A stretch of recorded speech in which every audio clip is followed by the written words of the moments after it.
या देवी सर्वभूतेषु शक्तिरूपेण संस्थिता नमस्तस्यै नमस्तस्यै नमस्तस्यै नमो नमः। आप सभी को दशहरे और विजयदशमी की बहुत सारी हार्दिक शुभकामनाएं। टाइटल से तुम्हें समझ में आ गया होगा कि इस वीडियो में हम लोग क्या डिस्कस करने वाले हैं। तो हाँ बच्चा, हम लोग अलग अलग फैक्ट्स और हम लोग दशहरा क्यों मनाते हैं, विजयदशमी क्यों मनाते हैं, हम सब मनाते हैं, बट बहुत सारे लोगों को इनकी जो बेसिक जो स्टोरी है, कहाँ से ये जो है परंपरा चली, इस स्टोरीज के बारे में काफ़ी लोगों को नॉलेज नहीं है, काफ़ी लोगों को बहुत कुछ पता है, काफ़ी लोगों को आधी अधूरी चीज़ें पता है। तो आज हम बेसिकली उन्हीं पौराणिक कथाएं और वो अलग अलग चीज़ें जो इंडिया के अलग अलग कोनों में दशहरे के दिन क्या मनाया जाता है उसके बारे में हम इस वीडियो के अंदर डिस्कस करने वाले हैं। ठीक है, स्टार्ट करते हैं। वीडियो आपके पूरे दशहरे से रिलेटेड सारे नॉलेज के ऊपर होने वाला है। तो बच्चा, इससे रिलेटेड बेसिकली अगर मोस्ट इंपॉर्टेंट देखें, जो सबसे ज़्यादा वाइडली स्प्रेड है, तो वो आपके पास दो कहानियाँ हैं। कौन सी दो कहानियाँ हैं? एक भगवान राम की कहानी कि उन्होंने इस दिन रावण का दहन किया था, बेसिकली रावण का वध किया था, और दूसरी कहानी है हमारे पास किसके, तो माँ दुर्गा, जिस दिन इन्होंने महिषासुर का वध किया था। यानी दोनों जगह हमें क्या देखने को मिल रहा है कि अच्छाई की क्या है, बुराई के ऊपर जीत है, जीत का प्रतीक है। यानी अधर्म के बाद धर्म की स्थापना का क्या है, ये प्रतीक है, यह त्योहार। ओके, स्टार्ट करते हैं। तो इसके अंदर एक एक स्टोरी डिस्कस करते हैं। बेसिकली क्या हुआ था, बात करें तो महिषासुर नाम का एक दानव था। उस दानव ने बहुत समय तक कठोर तपस्या की, भगवान यानी कि ब्रह्मा जी की तपस्या की, और उसने अमृतत्व का क्या मांगा, वरदान मांगा कि भगवान मैं अमर हो जाऊं, ब्रह्मा जी मैं अमर हो जाऊं, ऐसा आप मुझे आशीर्वाद दे दो। बट ऑब्वियसली बात है, कभी भी कोई भी जो ईश्वर है, जो भगवान है, वो अमृतत्व का आशीर्वाद नहीं देते, क्योंकि बाद में उनके जो सर्कमस्टांसेस हैं, ठीक है, उनके जो कॉन्सिक्वेंसेस है, वो झेलना बहुत मुश्किल हो जाता है। तो इसलिए उन्होंने नहीं, ऐसा तो पॉसिबल नहीं है। फिर क्या होता है, फिर जो हमारा महिषासुर है, ठीक है, वो क्या है, एक ऐसे ट्रिक सोचता है कि एक काम करता हूँ, क्या कह सकता हूँ, यानी कुछ ऐसा बहुत ही ज़्यादा, ऐसी कौन सी चीज़ है जो बहुत कमज़ोर है उसकी नज़रों में। उसने सोचा कि जो स्त्री है वो दुनिया में सबसे कमज़ोर है, वो मुझे कभी नहीं मार पाएगी। और उसने यही चीज़ कहा किसको, ब्रह्मा जी को, कि ब्रह्मा जी आप मुझे यह आशीर्वाद दे दो कि अगर मेरी मौत हुई तो वो सिर्फ और सिर्फ एक स्त्री की हाथों ही मेरी मौत हो सकती है, नहीं तो नहीं होगी। भगवान ब्रह्मा जी ने कहा तथास्तु, ठीक है, तथास्तु, और उनको ये आशीर्वाद दे दिया। अब आशीर्वाद के बाद क्या होता है कि वो एकदम ऐसे घमंड में हो जाता है कि अब तो मुझे कोई नहीं मार सकता, मुझे कोई नहीं मार सकता, क्योंकि स्त्री है, स्त्री कमजोर होती है। उसे पता ही नहीं था वो स्त्री है, कुछ भी कर सकती है। उसने क्या सोचा, स्त्री है, नहीं मार सकती, और उसने एकदम ऐसे हर जगह त्राहीमाम, हर जगह अटैक, यानी कि देवताओं को परेशान करने लगा। स्वर्ग लोक में वो इंद्रदेव को परेशान करने लगा। हर जगह क्या है, उसने त्राहीमाम त्राहीमाम मचा दिया। फिर सारे देव तीनों जो आपके पास जो त्रिदेव हैं, यानी ब्रह्मा, विष्णु और महेश के पास जाते हैं, कहते हैं भगवान इस सिचुएशन से आप हमें निकालिए, हमें बचाइए। फिर तीनों जो देव हैं, त्रिदेव हैं, ये क्या करते हैं, अपने शक्तियों से माँ दुर्गा को बनाते हैं, वो अस्तित्व में आती है माँ दुर्गा। फिर माँ दुर्गा 9 दिनों तक, ठीक है, क्या है, माँ दुर्गा जो है अस्तित्व में आती है बच्चा। और इनके पास सारे जितने भी भगवान हैं, वो अपने अलग अलग, जो उनके पास जितने भी हथियार हैं, सारे भगवान अपने हथियार इनको देते हैं। आप देखोगे इनके हाथों में आपको त्रिशूल भी मिलेगा, इनके हाथ में आपको चक्र भी मिलेगा, इनके हाथों में शंख मिलेगा, यानी हर एक चीज़ इनके हाथों में है, सारी शक्तियाँ इनके हाथों में। फिर ये 9 दिनों तक जो महिषासुर है उनके साथ क्या है बच्चा, महिषासुर के साथ 9 दिनों तक बहुत ही ज्यादा घमासान युद्ध होता है, और 10वें दिन यह महिषासुर का वध कर देती है त्रिशूल से। ठीक है, आप देखोगे त्रिशूल से यह महिषासुर का वध कर देती है, और इसी के साथ क्या होता है, हमारी धर्म की स्थापना होती है, यानी कि बुराई के ऊपर अच्छाई की जीत होती है, और इसे हम विजयदशमी के रूप में मनाते हैं। तो ये आपके पास पहली स्टोरी थी।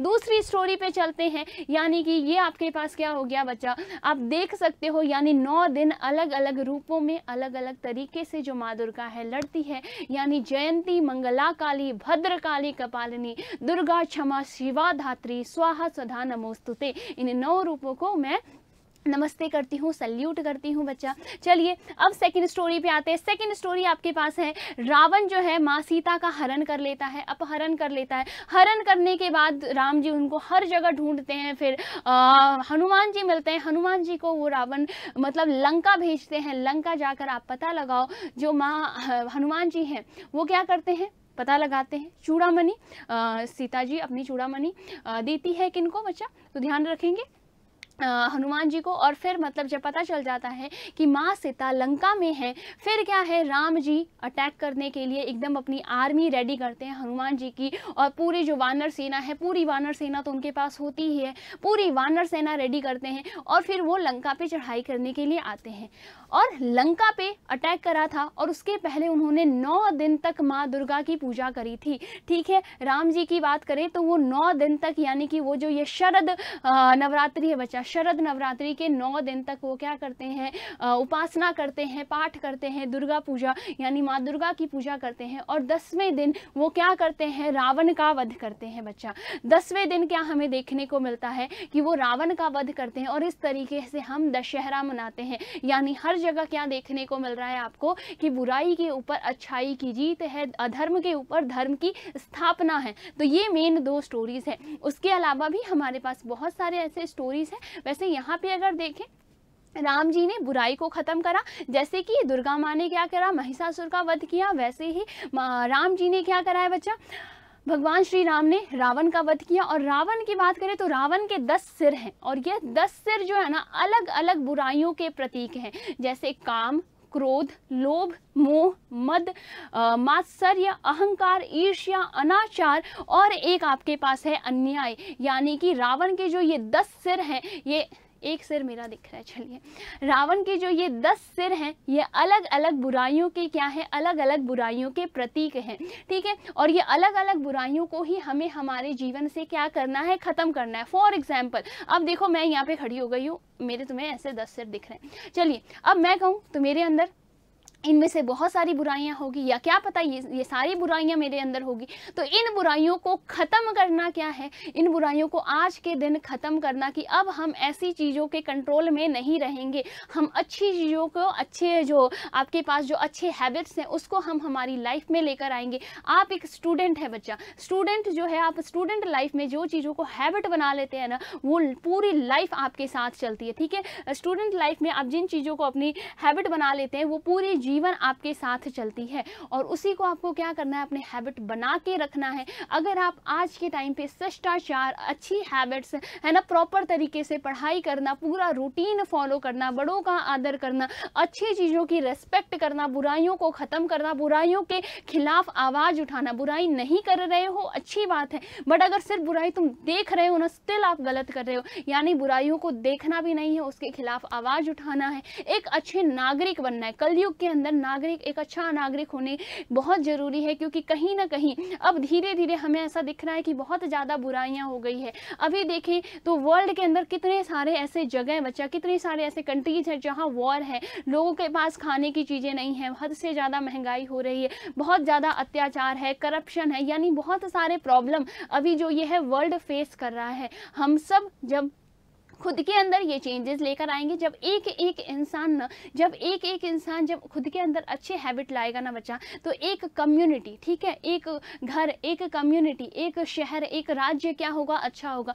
ऐसे करते करते एक राज्य से एक देश से एक कॉन्टिनेंट, ये पूरा वर्ल्ड एक अच्छे लोगों में क्या होगा, तब्दील होगा। कब होगा, जब हम खुद को, जब हम शुरुआत कहाँ से करनी चाहिए, शुरुआत हमेशा हमें खुद से करनी चाहिए। ठीक है, ऐसा नहीं सोचना चाहिए कि ये चीज़ें नहीं हो सकती। लोहे के पेड़ हरे होंगे तो गान प्रेम के गाता चल, जो लोहे के पेड़ है ना वो भी हरे हो जाएंगे, आपको बस प्रेम के गान गाना है। नम होगी यह धरती जरूर, ममता के कण बरसाता चल, ये कहा है रामधारी से दिनकर ने। यानी कि क्या करना है, आप अपने काम करते जाओ, अपने काम एकदम लगन से करते जाओ, दुनिया अपने आप क्या करेगी बच्चा, आपके अकॉर्डिंग चलेगी। बट ऐसा नहीं, हमें ये सोच के कभी हार नहीं मानना होता है कि हमारे अकेले करने से क्या होगा, अकेला चना भाड़ नहीं फोड़ सकता। कितनी बार सुना है, अकेला चना भाड़ नहीं फोड़ सकता, बट एटलीस्ट जो वो कंसारी है, जो क्या कर रहा है, जो चने को भून रहा है, उसकी आंख है ना खराब कर सकता है। यानी कि वो क्या कर सकता है, जड़ से चीज़ों को ख़त्म कर सकता है। बीमार, हर एक चीज़ को जड़ से ख़त्म करने की ताकत है हम में, बस हम शुरुआत नहीं करना चाहते। हमें लगता है हम अकेले क्या कर लेंगे। आप एक स्टूडेंट है, स्टूडेंट लाइफ जी रहे, स्टूडेंट लाइफ में आपको क्या करना है बच्चा, अच्छी हैबिट्स लेकर आओ। आपके पास पूरा फेस्टिव सीजन है, पूरा फेस्टिव सीजन में पूरा का पूरा टाइम इस फेस्टिवल के अंदर नहीं लगाना है, वरना आप पूरा डिस्ट्रैक्ट हो जाओगे। आपके पास बहुत सारे अपकमिंग एग्जाम है। अगर मैं बात करूँ बैंकिंग और की, इनके एग्जाम एग्जाम्स तो एकदम लाइन अप है आप लोगों के लिए, तो पूरा का टाइम फेस्टिवल्स में नहीं देना है, आपको पढ़ाई कंटिन्यू रखनी है। CUET की बात करूँ तो बच्चा आप लोगों के बोर्ड्स आने वाले हैं, सब एकदम सीरियस हो जाओ, बहुत इंपॉर्टेंट टाइम है। अगर आप ट्रैक से इधर उधर हो गए ना तो बहुत मुश्किल होने वाली है। इसलिए क्या करना है, अपने अंदर से भी जो आलस जैसी जो बुराई है ना उसको ख़त्म करो और जो है एक्टिवनेस लेकर आओ, अच्छी हैबिट बनाओ। और क्या करना है, एकदम एकदम पूरा का पूरा एकदम एनर्जी के साथ हमें रेडी होना है, जो आपके पास जो क्या है, जो फतह करना है उसके लिए। ओके, सो फॉर नाउ हम यहाँ पे सेशन एंड करते हैं, ठीक है, मिलते हैं नेक्स्ट ऐसे ही इंफॉर्मेटिव वीडियो के अंदर। तब तक के लिए बच्चा आप लोग tata bye bye, take care, आप लोग अपना ख्याल रखेंगे, हेल्दी रहेंगे। और एक बार आप सबको फिर से विजयदशमी और दशहरा की हार्दिक शुभकामनाएं।